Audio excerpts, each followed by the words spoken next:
Hello,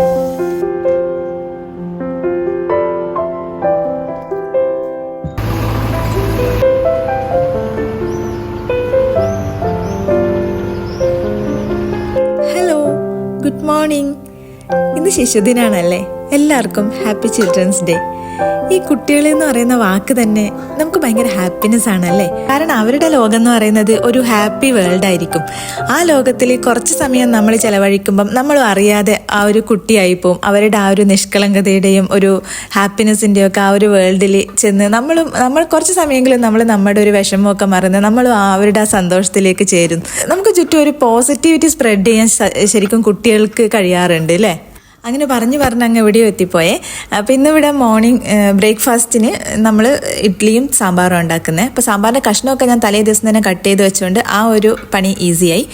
പിന്നെ തേങ്ങ വറുക്കണം, പരിപ്പൊക്കെ വേവിച്ചെടുക്കണം, അത്രയേ ഉള്ളൂ. തേങ്ങ സാധാരണ നമുക്ക് തലേദിവസമൊക്കെ വറുത്ത് വെക്കാം, പക്ഷേ എനിക്കിങ്ങനെ ഫ്രഷ് ആയിട്ട് അപ്പം തന്നെ വറുത്തെടുക്കുന്ന കേട്ടോ ഇഷ്ടം. അതുകൊണ്ട് ഞാൻ തലേദിവസം ചെയ്തില്ല. പിന്നെ ഇഡ്ഡലി എന്ന് പറയുന്നത് ഈസി ആയിട്ട് കഴിയുന്ന ഒരു കാര്യമാണല്ലോ. മോനിപ്പം 6:15 സ്കൂൾ ബസ് വരും. അപ്പോൾ അതിൽ മുന്നേ അവൻ്റെ ബ്രേക്ക്ഫാസ്റ്റും കാര്യങ്ങളൊക്കെ സെറ്റാക്കി എടുക്കണം. അതിൻ്റെ ഒരു ഒരുക്കവും കൂടെ ഉണ്ട്. ഇപ്പം ഇഡ്ഡലി ആയതുകൊണ്ട് അവന് ഇഷ്ടമാണ്, അതുകൊണ്ട് അത് അവൻ കഴിക്കും. അപ്പം ഞാൻ പറഞ്ഞു വന്നത് കുട്ടികളെ പറ്റിയല്ലേ. അപ്പോൾ ഈ പാരൻറ്റിങ് എന്നൊക്കെ പറയുന്നത് നമുക്കൊരിക്കലും ഒരു ഡെഫിനേഷനൊന്നും കൊടുക്കാൻ പറ്റിയ ഒരു കാര്യമല്ല. കാരണം നമ്മുടെ കുട്ടികളുടെ നീഡ്സ് ഡിഫറെൻ്റ് ആയിരിക്കും. അപ്പോൾ നമ്മുടെ ഓരോ കുട്ടീൻ്റെയും നീഡ്സ് അനുസരിച്ചായിരിക്കും നമ്മുടെ പാരൻറ്റിങ് സ്റ്റൈലും ഉണ്ടാവുക. നമ്മുടെ കുട്ടികൾക്ക് എന്തെങ്കിലുമൊക്കെ പ്രശ്നമൊക്കെ വരുന്ന സമയത്ത് നമുക്ക് പ്രൊഫഷണൽസിനെയൊക്കെ നമുക്ക് അവരെയൊക്കെ ഗൈഡൻസ് എടുക്കാൻ പറ്റുന്നേ ഉള്ളൂ. അല്ലാണ്ട് നമുക്ക് അവർക്ക് വേണ്ട നീഡ്സ് എന്താണെന്ന് അതെങ്ങനെ പ്രൊവൈഡ് ചെയ്യണം എന്നൊക്കെ ഉള്ളത് നമുക്ക് മാത്രമേ ചെയ്യാൻ കഴിയൂ. അതായിരിക്കും ഏറ്റവും അപ്ലിക്കബിളും ആയിട്ടുണ്ടാവുക അല്ലേ. അപ്പോൾ നമുക്കൊരു ഷോർട്ട് ബ്രേക്ക് എടുക്കാം. കാരണം ഇനി മോൻ്റെ ഒരു ടിഫിനും അവന് ബ്രേക്ക്ഫാസ്റ്റ് കൊടുക്കലും കാര്യങ്ങളൊക്കെ ആയിട്ട് 6:15 ബസ് വരുന്നത് ഞാൻ പറഞ്ഞല്ലോ. അതിൻ്റെ മുന്നേ കുറച്ച് ഒരുക്കങ്ങളൊക്കെ ഉണ്ട്. അതിൻ്റെയൊക്കെ ഭാഗമായിട്ട് ഒരു ചെറിയൊരു ബ്രേക്ക് എടുത്തിട്ട് അവന് സ്കൂൾ പോയതിന് ശേഷം നമുക്ക് തിരിച്ചു വരാം. ഓക്കെ.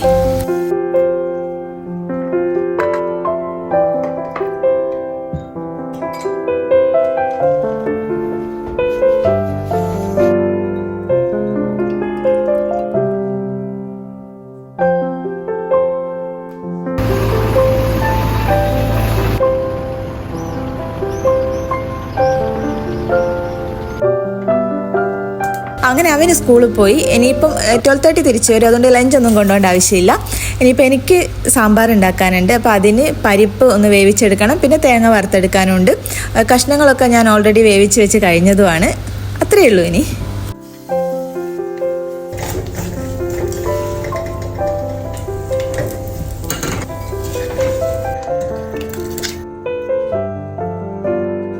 സാമ്പാർ ഈ വറുത്തരച്ച് വെക്കുന്നത് കുറച്ചൊരു ബുദ്ധിമുട്ടുള്ള കാര്യമാണ്. എന്നാൽ പിന്നെ നമുക്ക് ഉച്ചക്കും ചോറിനും ഒക്കെ ഇത് തന്നെ എടുക്കാൻ പറ്റുന്നതുകൊണ്ട് അതെനിക്ക് കുറച്ച് ഈസി ആയിട്ടും തോന്നാറുണ്ട് കേട്ടോ. സാധാരണ മോൻ സ്കൂളിൽ പോയതിന് ശേഷം ഞാൻ തിരിച്ച് വന്നിട്ട് കുറച്ച് കിടന്നുറങ്ങിയാൽ അത് കുറേ സമയം കിടന്നുറങ്ങും. അപ്പോൾ എനിക്ക് എൻ്റെ ഒരു എന്താ പറയുക ഒരു കുറ്റബോധം തോന്നാറുണ്ട്. കുറേ ടൈം എൻ്റെ പോകുന്നത് പോലെ തോന്നാറുണ്ട്.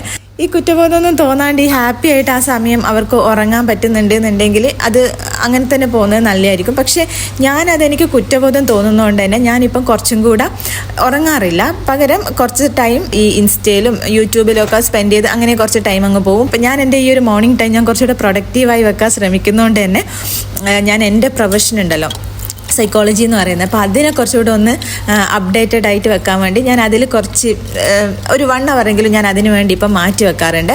അപ്പോൾ എനിക്കൊരു ഭയങ്കര കുറച്ചും കൂടെ എനിക്കതൊരു എനർജി തരുന്നുണ്ട്, ഒരു പോസിറ്റിവിറ്റി തരുന്നുണ്ട്.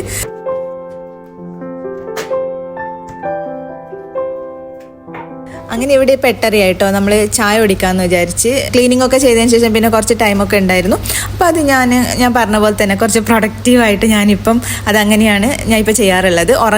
ഉറങ്ങിയൊന്നുമില്ല.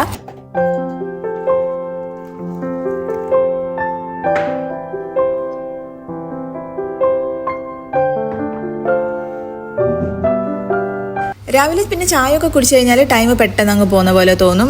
അലക്കലും ഒക്കെ ആയിട്ട് അലക്കൽ എന്ന് പറഞ്ഞാൽ ഈ വാഷിംഗ് മെഷീനിൽ ഇടുന്ന പരിപാടിയേ ഉള്ളൂ. എന്നാലും അത് കൊണ്ടുപോയി അങ്ങനെ കുറച്ച് ടൈം അങ്ങ് പോകും. പിന്നെ ഞാൻ ക്ലീനിങ് ഒക്കെ ഞാൻ രാത്രി ചെയ്ത് വെക്കാറുണ്ട്. എനിക്ക് ഈ രാവിലെ എഴുന്നേൽക്കുമ്പോൾ ഒരു പോസിറ്റിവിറ്റി കിട്ടണമെങ്കിൽ ഫുൾ ക്ലീൻ ആയിരിക്കണം. അതുകൊണ്ട് തന്നെ ക്ലീനിങ് മിക്കവാറും ഞാൻ രാത്രിയാണ് ചെയ്യുക, ഉറങ്ങുന്നതിൻ്റെ മുന്നേ. അതുകൊണ്ട് തന്നെ അങ്ങനെ അടിച്ചു വാരൽ അങ്ങനത്തെ കാര്യങ്ങളൊന്നും രാവിലെ എനിക്കുണ്ടാവില്ല. അങ്ങനെ ടൈം അങ്ങ് പോവും. പിന്നെ ഗ്രോസറിയിൽ വിളിച്ചു പറഞ്ഞിട്ടുണ്ടായിരുന്നു ഇന്ന് മത്തി വെക്കാമെന്ന് വിചാരിച്ച്. സാമ്പാറും മത്തിയും നല്ല കോമ്പിനേഷൻ അല്ലേ, അങ്ങനെ മത്തി ഫ്രൈ ആക്കാമെന്ന് വിചാരിച്ച് അങ്ങനെ ഗ്രോസറിയിൽ വിളിച്ച് പറഞ്ഞ് അവരത് സാധനങ്ങളൊക്കെ കൊണ്ടുവന്നു. അങ്ങനെയൊക്കെ ആയി നോക്കുമ്പോൾ നമ്മുടെ ഒരു നൊസ്റ്റാൾജിക് ഒരു സാധനമല്ലേ, ഒരു ചെറിയ ഓറഞ്ച്, അതിൽ നമ്മൾ ഈ മുളകും ഇതൊക്കെ ഉപ്പൊക്കെ ഇങ്ങനെ ആക്കിയിട്ട് ഇങ്ങനെ കഴിക്കില്ലേ, അപ്പോൾ അങ്ങനത്തെ ചെറിയ ഓറഞ്ച് കിട്ടും കേട്ടോ ഇവിടെ. അപ്പോൾ അത് ഞങ്ങൾ ഇടയ്ക്ക് വാങ്ങിക്കാറുണ്ട്, നല്ല മധുരമാണ്. അപ്പോൾ അതൊക്കെ ഒന്ന് കഴിച്ചു. അങ്ങനെ പിന്നെ മത്തി ക്ലീനിങ്ങും മത്തി ഫ്രൈ ചെയ്യാനുള്ള കാര്യങ്ങളൊക്കെ, അങ്ങനെ മത്തിയൊക്കെ ഫ്രൈ ചെയ്തെടുത്ത് അതിൻ്റെ ഇടയിൽ മോനും വന്നു കേട്ടോ. പിന്നെ സാമ്പാർ വെച്ചതുകൊണ്ട് തന്നെ വേറെ പ്രത്യേകിച്ച് പണിയൊന്നും ഉണ്ടായില്ല, ഉപ്പേരിയൊന്നും ഉണ്ടാക്കിയില്ല, അതിൽ തന്നെ കുറേ വെജിറ്റബിൾസ് ഉണ്ടല്ലോ.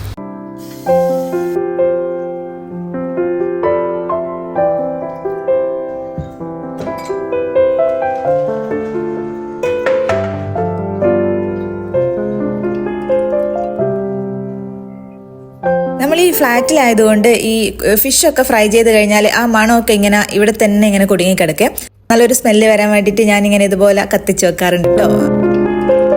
പിന്നെ വൈകുന്നേരത്തേക്ക് ഒരു ലോലിപോപ്പും കൂടെ വാങ്ങിച്ചു.